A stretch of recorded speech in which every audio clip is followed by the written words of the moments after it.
So the first video in this project series is going to start right here at the guest house. Now the guest house is situated a little bit further away from the main house, and the two are connected by a bridge. And we just thought this guest house is pretty cool. It's right here on the river. It's a unique place to come hang out, stay the night. So we decided to start here, and now we're going to show you guys how we did all the cable railing around the guest house.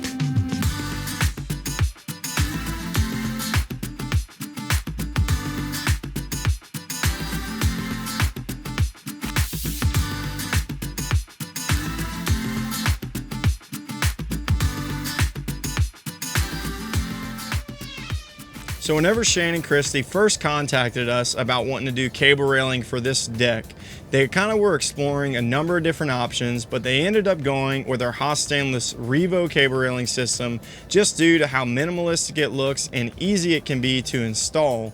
Now, as far as cable diameters go and cable railing components go, they ended up going with 1/8 inch Type 316 1x19 stainless steel cable. As far as all the components go, we ended up going with 1/8 inch swage stud assemblies, 1/8 inch lag receiver swage stops, 1/8 inch low profile swage stops, and 1/8 inch standard swage stops for our tensioning and end stop components. And then for all of our wood post protectors, we went with 1/8 inch straight wood post protectors and 1/8 inch transition wood post protectors.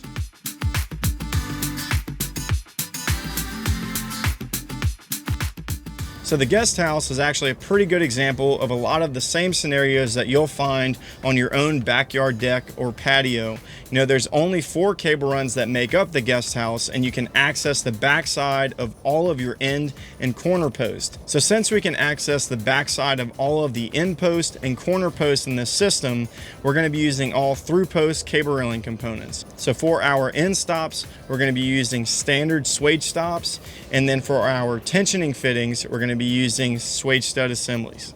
The scenery on this deck and at this house is absolutely beautiful. There's cypress trees in the background on the river. There's oak trees all over the yard, and it's no surprise that Shane and Christy wanted to go with something that is as minimalistic as possible. That being said, they went with 1/8 inch diameter cable, and they asked us to space the cables at a distance of only 5 inches.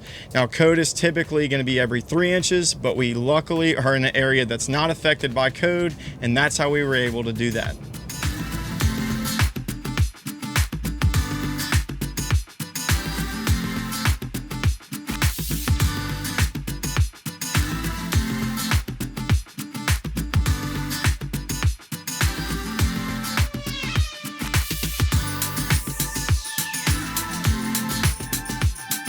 Now, kind of a quick tip about wood post protectors that you should always keep in mind is that they can kind of be a little bit easy to forget whenever you're running your cables through each post. So to combat that, what we'd like to recommend doing is that you put all your wood post protectors in a Ziploc bag for the amount that you're going to need for the cable run that you're working on.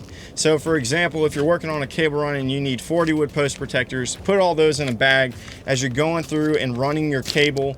Once you get finished up, you shouldn't have any more wood post protectors in that bag, and if you do, then you know that you probably forgot one somewhere, and that way you won't forget anything whenever you finish off your run.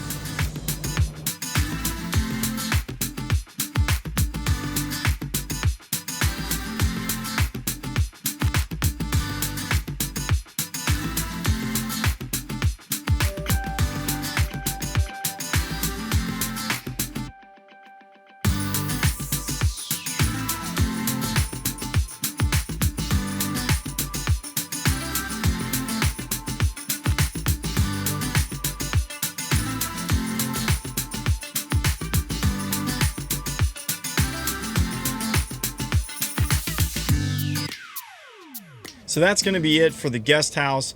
The next video in this project series is going to be all about the stairs that lead up to the guest house. But if you'd like any more information about the guest house segment in particular, you can check us out at www.e-rigging.com.